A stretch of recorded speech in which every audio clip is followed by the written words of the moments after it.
Hey everyone, it's Mike Andes here, and today I'm showing you around a facility that we have had in our possession for over 5 years. And this is land out in Bellingham, Washington, 5 acres.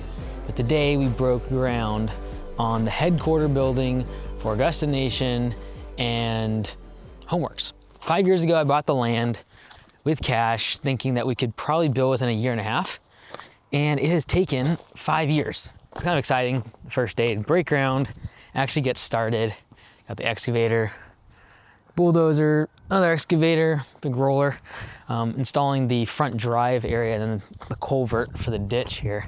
This is what it's going to kind of look like. This is building 1, and it's not going to be big enough for us for, you know, the moment this thing is completed, it's not going to be big enough simply because the team's already grown so much. But my hope is that in the future we can build this into kind of like a campus. So have multiple buildings and really train owners at Augusta here better, general managers.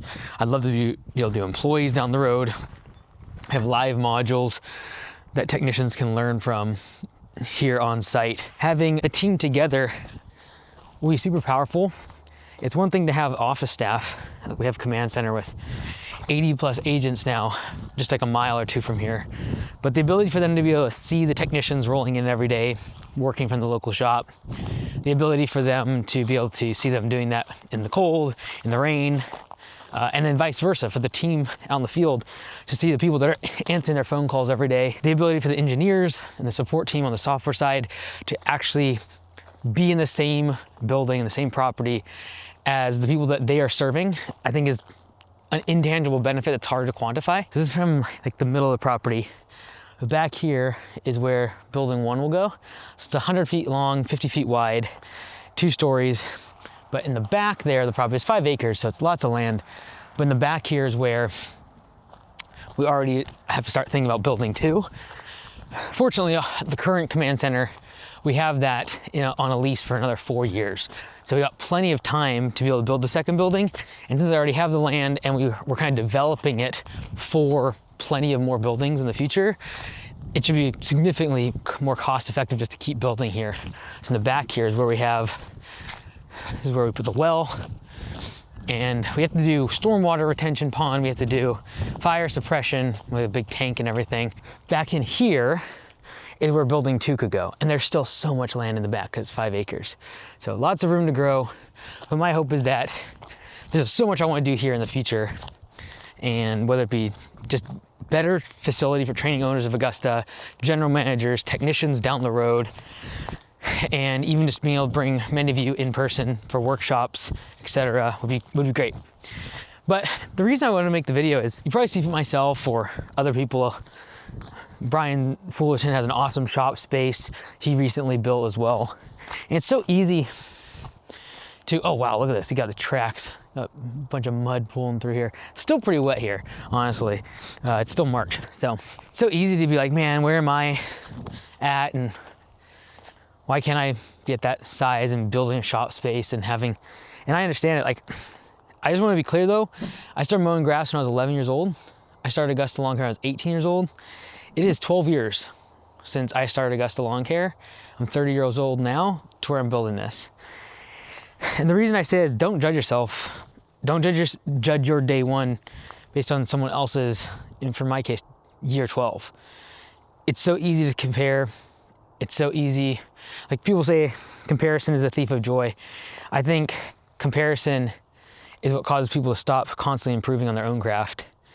And the minute you start comparing yourself to someone ahead of you, someone behind you, like if you're comparing yourself to someone ahead of you, you start to feel depressed. You start to feel like, man, I'm such a loser, I'm so behind. If you start comparing to someone that is way behind you, you start easing off the gas. You start thinking, man, I'm doing so good, I don't need to push as hard, I can let off a little bit, I can relax.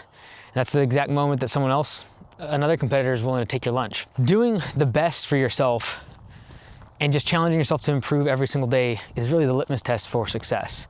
It's not comparing yourself to me, to another one of your competitors, a social media influencer, someone else in the field, someone doing big projects that get big pieces of equipment like this. It's just not. It's just getting better every single day. One of the things I was telling Nick, our owner success manager, we were talking the other day, and I said that constant improvement gets boring when you're directionally correct. And so if you feel like your business is boring, you're not like, you don't have excavation, I'm not building out this big shop space. This is where it'll go up top here. It doesn't seem exciting. Most riches are really built when things get boring.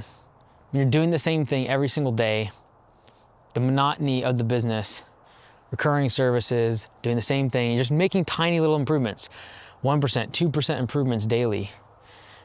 It's even if you look at like this whole AI thing right now, you look at a company like Apple, for example, everyone considered them so far behind in the AI race for the last few years because they didn't do something crazy ChatGPT thing. They weren't investing hundreds of billions of dollars into our infrastructure, and yet they're profitable. They just keep making their iPhones slightly better every year. And I use that as an example because most of us aren't trying to challenge OpenAI or Microsoft in the next AI race, but you're gonna get that same flashy woman in the red dress thing in your business, regardless of a marketing idea, a new service you wanna add, a new service area. But many times the most profitable businesses are the ones that just are okay with doing the same thing every single day, 1% better. And all of a sudden you wake up in 12 years and you do have some cool stuff and you do have a shop space that's being built. I'm very grateful and thankful for that. However, I remember what it's like to see other people do that and just feel like kind of, where's my shop? Like where's my nice truck? And where's my equipment? And I've been working at 3, 4, 5 years and like, where's the evidence of success? And I just encourage you to stick to it. If you look at almost every entrepreneur that you look up to, every competitor in home services, even in technology, almost all of them have been in the game for 10, 15, 20 years. And I highly recommend just think of your business in the next 10 years, in 2036, 2037. That's when you can start judging yourself. But if you've been in the game for 2, 3 years, or even if you started making a big change in your business, I was talking to an owner in Augusta that a couple of years ago made a big pivot away from projects into recurring revenue, and his revenue is basically flat since then. But he knows he's making a structural change to the business and moving away from big projects and towards recurring jobs that allow him to not be there every single day. It's so easy on social media to look at people that are doing it so fast, doing it so quickly, making money so fast, especially with technology and AI stuff. It's like, oh my word, I should be making $1 billion in like 36 months. It's crazy. And that's one out of billions of people that started their business will ever have that outcome. And so to think that you're going to and then judge yourself based upon that is crazy. So as I build this over the next 8, 9, 10 months, don't feel that pressure that you need to go build a shop, that you need to go have a big area to be able to park pieces of equipment or fancy new trucks. I didn't have that for 12 years. This is a result of doing the boring work and showing up consistently. When I first got started, I was allergic to grass. I still am. Back then it was really bad though, and I'd wake up usually around 5 to 6, get started with mowing grass. When I first started Augusta Lawn Care, at the time I just dropped out of medical school, and so I was doing my MBA, my Master's in Business Administration, at night at Western Washington University. So I'd work usually from 5 to 6 in the morning once it was light and bright outside. And then I would usually get off around 4 or 5, come home, shower, sometimes work out. A lot of times I ended up just driving straight to school at 6 down to college. And man, I'd go from 6 to 10 with lectures, and then usually from 10 to 11 or 12 with projects with the rest of my class. That was my routine, my life for the first 1.5 to 2 years. Just grinding on the business, trying to get off the ground, hiring the first 1, 2, 3 employees. You're like, oh man, like it was a big payoff. Nope.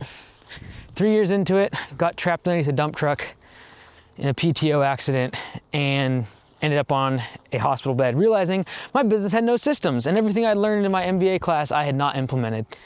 And in that moment, I still remember going into the CAT machine, CAT scan, because they thought maybe I'd broken my neck. And I just felt like a failure. Like I had dropped out of medical school. That's what my whole identity was wrapped up in that for so many years. I went to college when I was 13 years old. I was called Doogie Howser forever. I had posters up on the wall, skeletons and muscles, and my whole identity was wrapped up in being a doctor. I watched every single surgery you could think of. I shadowed doctors in our local area of just about every specialty, all sorts of stuff, like just tons of it was great. I loved it. And then I dropped all of that and did the only thing I really knew how to do, which was lawn care. That's when I started Augusta. And so I remember going in that cat machine and just being like, man, maybe everyone else was right, because a lot of my peers, a lot of my professors specifically, kind of said, hey, look, you're crazy, man. Like you're giving up this thing that you're so good at, and we had so much hopes for you, and you're gonna do lawn care, like, for crying out, like, what in the world? I was doubting myself. I was 3-4 years deep into starting Augusta Lawn Care and had no evidence of success whatsoever. I was like, man, maybe they're right. I have a business that can't run without me. I was literally on the hospital bed, videoing, FaceTiming my crew just to walk them through the next job. Like, maybe they're right. I shouldn't have done this whole thing. And I say that because I think there are people watching this that are thinking the same thing, or they've been told by friends or family that they should give up, they should, throw in the towel. In the next 14 to 16 months, I turned around the business after realizing it needs systems, implemented pay for performance, focused so much on SEO and website stuff and reviews and using video inside the business and dialing in systems for admin and phone calls and upsells and follow-up phone calls. I just did everything I knew I was supposed to do in my business classes. I just did it in my business. And that was the systems that I talked about on YouTube channels early on that we implement at Augusta Lawn Care and that I hope help people. But that was 5 years. 5 years before I really saw a business that could produce good money. That year after, we did $280,000 in distributions and over $1 million in revenue. For the first time I'd made that much money, and I was working 1 to 2 hours a week at the office versus before my accident, I was working 80, 90, 100 hours a week trying to stay up with everything. And so it wasn't me just needing to work harder, it was me needing to humble myself and realize, like, I don't know everything, I need to learn, I need to change. Like, what I'm doing right now is not going to lead to the business or to the success or to the dream that I've had in my mind.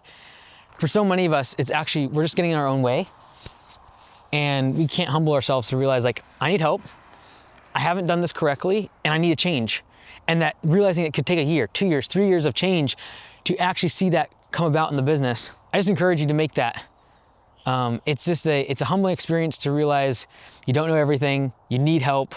And so whether it be reaching out for like a turnaround, that's what I try to do the turnaround show for, reaching out to someone else locally, is like, I gotta humble myself and talk to a competitor locally that has done better than me. Are you kidding me? The alternative is that you never hit your goals, that you never succeed, that all the work that you put in is a waste. And when I was in the hospital, 22, 23 years old, and just like realizing that me dropping out of school, me getting my MBA, all of that was a waste. It was a loss if I couldn't just humble myself to realize I had built a business that didn't work. And I needed to rebuild the whole thing. I need to strip out artificial turf and tree chipping and building walls and paver patios. And we had excavators and 3 skid steers. Like, I had to pull all that out, and dump trucks, all this stuff that we had accumulated. And a lot of it was just pride. Pride feels good to you, but it will not help you get to where you want to go. And I had to humble myself and just be like, I built a business I built it wrong. And I need to focus on systems. I need to focus on recurring revenue. I need to focus on empowering my team and pay for performance and profit sharing and creating a path for them to move up inside their career. And I had done it all wrong. And sometimes it takes like moments like getting stuck underneath the dump truck for you to realize that. I don't want you to be there. That's why I make the content. It's like every single time I make content, I'm thinking about that person, either when I dropped out of medical school and was just getting started, or B, when I had $1 million business that did not work and I had to restructure the whole thing over the course of 12 or 14 months and just redo everything. And it takes humility to do that. And I just encourage you this year as we head into the spring rush, don't compare yourselves to others. Stay focused on what you're doing and do more and better of what you're already doing. More reps, do it better. Focus on 1% improvements every single day, not trying to build a massive shop space. Worry about the next 10 years swings. Instead of thinking about next week, next month, I'll be successful, this year I'll be successful, thinking next, I'm gonna commit myself to doing this for the next 10 years. And if you do that, you'll wake up on the other side realizing that you're probably in the top 1 or 2% in the industry. And then why would you switch to another industry when you can just double down on the thing that you're already outstanding at, that you're already in the top 1%?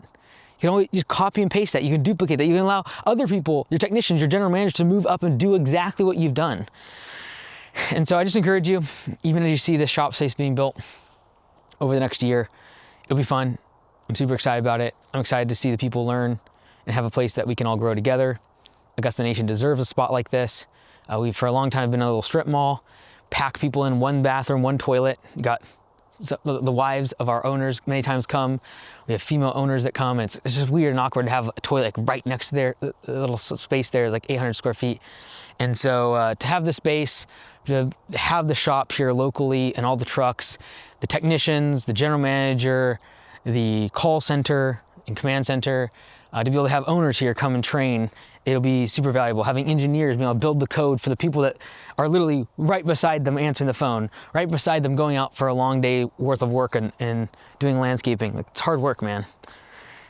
All right, before I close out the video, I want to do two things. First off, I want to say thank you to everyone that makes this possible, specifically the owners of Augusta Lawn Care, the members of Homeworks, and the members of Home Service Web Design. Without you guys and your support, everything we do, all the free turnarounds, everything, all the content, over 5,000 videos I've made is not possible. This headquarter building is not possible. So first off, thank you very much. Secondly, if you want to come see the headquarter building in person once it's done, by the time this video comes out and you join Augusta Nation and then you come to training, this will probably be finished towards the end of 2026. So if you'd like to come here in person, get trained up as an owner of Augusta Nation, go to augustalawn.care.com. Go down in the description. There's a link directly to book a call with Lee and see if joining Augusta Lawn Care and Augusta Nation is the right fit for your business and be able to take it to the next level. It's an incredible group of people, and you'll be able to come and see the new headquarter building in person once it's built. So thanks so much.